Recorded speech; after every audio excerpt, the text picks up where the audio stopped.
my name is Brock. Welcome to my world. Now, those of you that joined us last week, we started our Easter recipe menu, and we started with our Rock's Herb Grilled Cornish hens, and we prepared the oil from scratch. We marinated it. They came out wonderful. Okay, well, this week we're doing side dishes. Okay, now to be honest with you, I would probably, for my side dish, with my Cornish hens, I would have my mother's Nadine's cornbread dressing, macaroni and cheese, and Nadine's greens. But those recipes are a little lengthy for our Facebook presentation. So today we are making skillet fried cabbage. And Aretha, what do you like to have with your cabbage? Cornbread. Okay, in my recipe, my cookbook, we have 3 types of cornbread. We have jalapeno cornbread, we have rock soulful cornbread, and we have Mama Essie's hot water cornbread. Today, we're making skillet fried cabbage and Mama Essie's hot water cornbread. Okay, let's get started. All right, so we're starting with the cabbage. Let's turn this eye on, and we're gonna get this. Earlier, I prepared some salt pork, and when you purchase the salt pork, you can purchase the salt pork pre-sliced. Now, that's what I did. I purchased pre-sliced salt pork, and I fried it earlier in this grease. Okay, now if you can't find it pre-sliced, don't try to slice it, it's too hard. Use thick cut bacon. Now those of you that don't want any meat at all, what you want in your skillet is some butter and vegetable oil. Okay, just a combination of both. Or if you just want vegetable oil, that's fine, but the butter will give it a little bit more flavor. Okay, so we're going to put this aside because we're going to use this later. Now, how do we prepare our cabbage? All right, we have strips of cabbage that we cut up earlier. Now, what you want to do when you get your cabbage, you want to cut it in quarters like this. Okay, as you can see, there's this really hard core in the center of that cabbage. Okay, we're going to remove that core. Okay, because you don't want that core in your cabbage. And we're going to slice that cabbage once again in 2-inch strips, and we're going to add that cabbage. You see the process. Okay, so we'll just add that cabbage to the cabbage that we prepared earlier. Okay. And in the meantime, let's see if this grease is hot enough. We are going to add some sliced onions. We prepared 1 whole onion that we sliced into rings. And let's see if this is hot enough. This grease is hot enough. You want to make sure that grease is good and hot. And we're going to add this onion to our hot oil. And we're going to saute those for about 5 minutes until they're translucent. That means that they're clear. I know you know what translucent means, but we're going to fry them until they're translucent. In the meantime, while that oil is getting hot, do you know how to select a good cabbage when you go to the supermarket? You know, they have so many. How do you pick the right one? Well, you want to make sure that cabbage is heavy, okay, because that means it's condensed.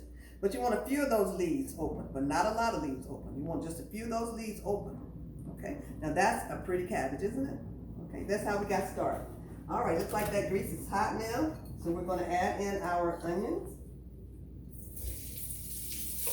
Get those stirred around. Okay. And once again, that's going to cook for about maybe 45 minutes. And we're going to add in some black pepper and some onion powder. Now, normally, those of you that didn't use the meat, then you also want to add a little salt into this mixture right now as well, because you want to have some salt. But that salt pork and the bacon are already pretty salty, so you don't want to add too much salt. So we're just going to add, today we're going to add in our black pepper and some onion powder. And of course, you know, whatever seasoning that you like is what you want to add. But we're going to cook those onion rings. Wow, that smells delicious. Nothing smells better than some fresh onions sitting in a skillet of salt pork grease, right? Okay. So let's see, let's get those, I'm going to turn it up a little higher because we want to get those cooked a little bit more before we add in the cabbage. Okay, so once again, we're making cornbread to go with this cabbage. And if you'd like to have the jalapeno cornbread or my rock soulful cornbread, what is rock soulful cornbread? Well, it's soulful, like I said. I created that cornbread, and my grandmother used to, when she cooked her greens, she would crumble her cornbread into the greens and eat it. And that tastes delicious to me. So inside of my rock soulful cornbread, you have the cornbread, some greens, and little bit pieces of ham hocks cooked into the cornbread. And that's rock soulful cornbread. And of course, today though, we're making hot water cornbread. All right, those onions look pretty good to me. They look like they're ready. Okay, so we're going to start adding in our cabbage a little bit at a time to that hot oil. And you want to make sure that that cabbage there, get them stirred around and make sure they're well coated. Put them all in there. Yeah, it's starting to smell good. And you just continue, you know, put a little bit at a time until because they're going to shrink down. I'm going to add a few more cabbage to it.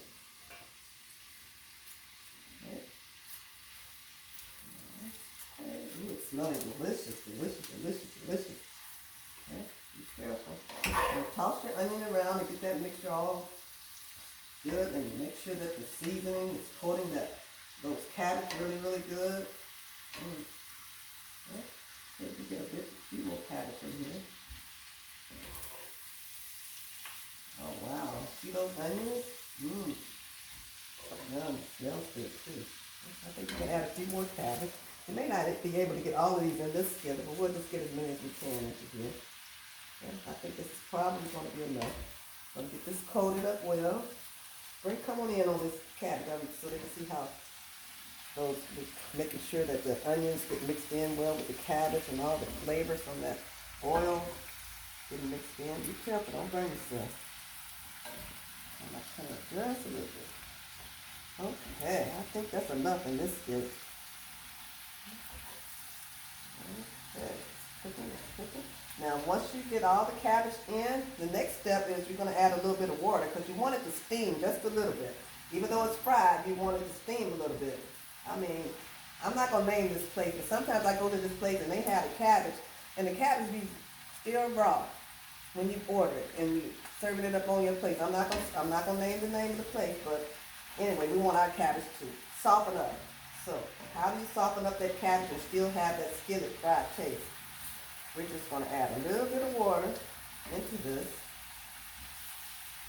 And that little bit of water will steam up the cabbage. And what you want to do, you want to cook it enough so that it's done, but not wilted up. You don't want it to be soft. You want it to still be firm. You want to have that firm cabbage. So when you bite into it, you know, you still have the firmness of that fresh cabbage.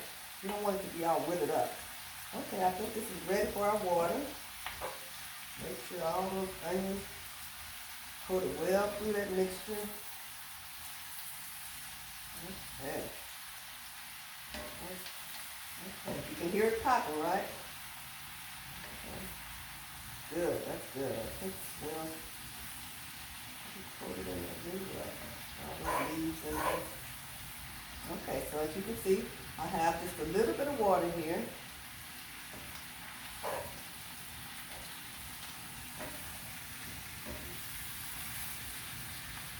And I'm going to pour my water into the cabbage mixture. And you want to cover it.